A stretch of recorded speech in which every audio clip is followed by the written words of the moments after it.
In the few hours that followed that, before the start of the game, we went about setting up all of the different elements we needed in order to pull my little plan off. We were going against the odds. We had no idea what was in store for us. But if we were going to beat them, we couldn't afford to play their game. At least not the rules as set. If the game is unfair, then make it fair. Even if the cheaters don't like it. Honestly, the plan was kind of batshit crazy. But all of the elements were there.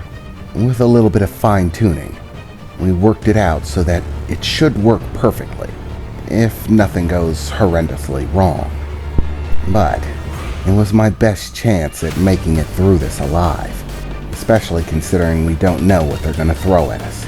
So, after everything was set in play, I went to downtown in New Star City, landing on top of one of the skyscrapers, and with 30 minutes to spare, I awaited the signal for the first meeting. Fireworks in the sky. That was the signal, the call to the location where this game of death would begin. A challenge between me and the Black Dog Syndicate. The real question was, what kind of snags would they hide behind this game?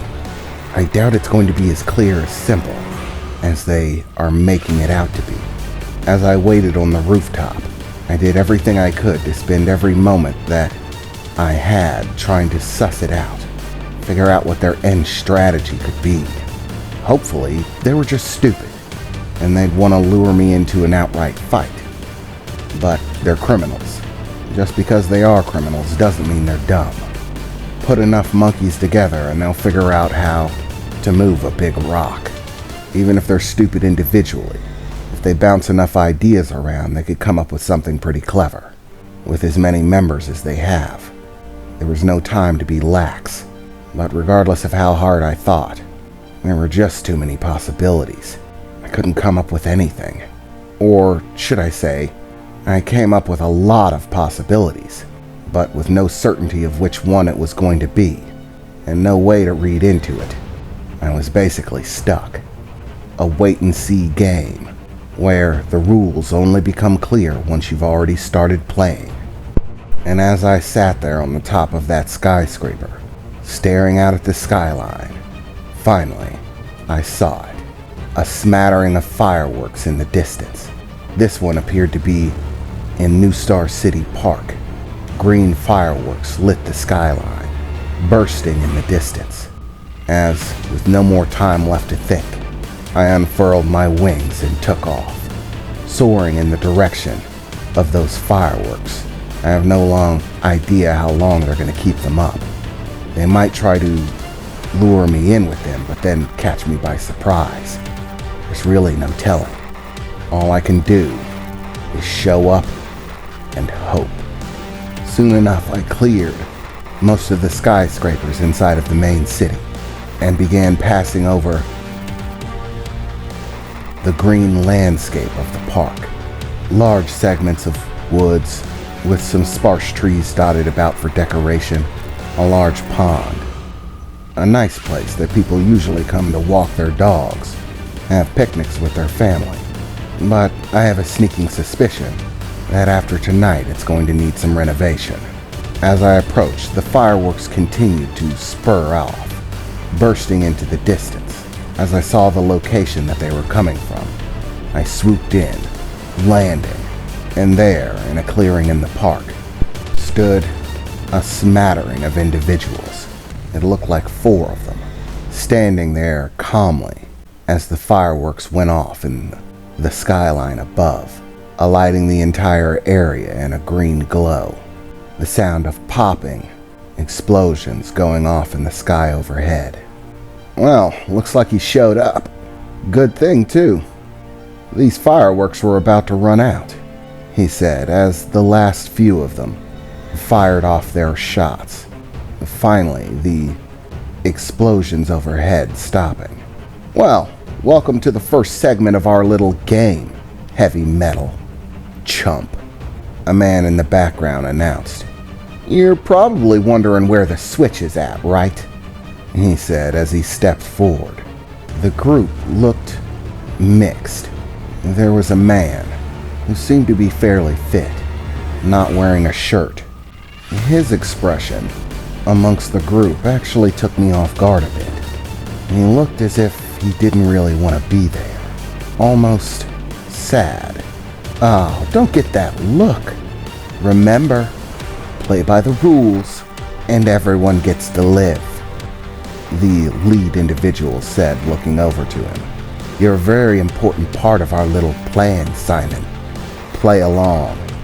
Yeah, I got you, the guy replied, looking disgusted as he turned his head away from him. Don't worry about Simon.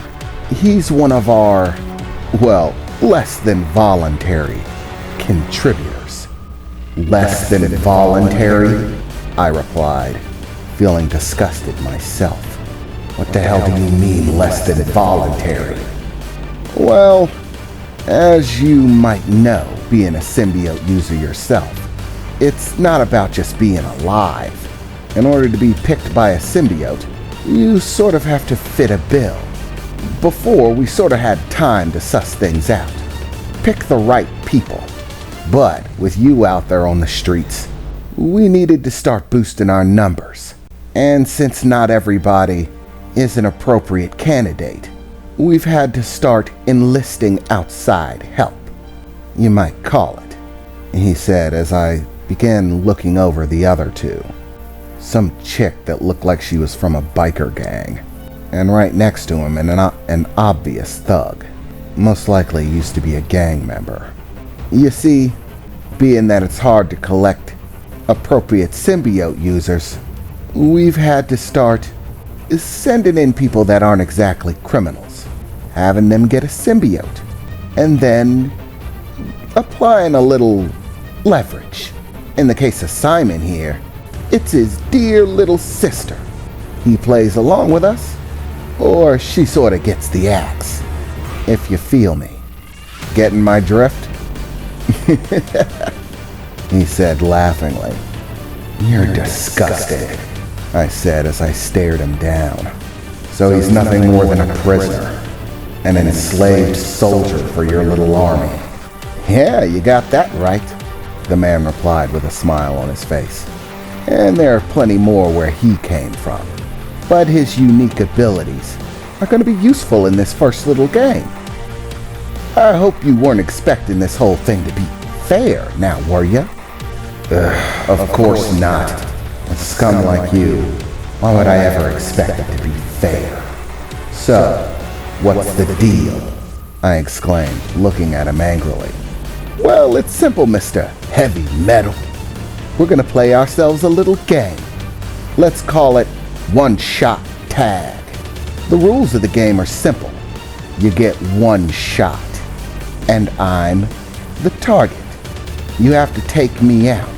If you hit me even once, and I'm still conscious enough to realize that you hit me, I flip the switch immediately.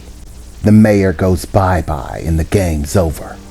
However, I can still hit you all I want, as can the rest of these guys.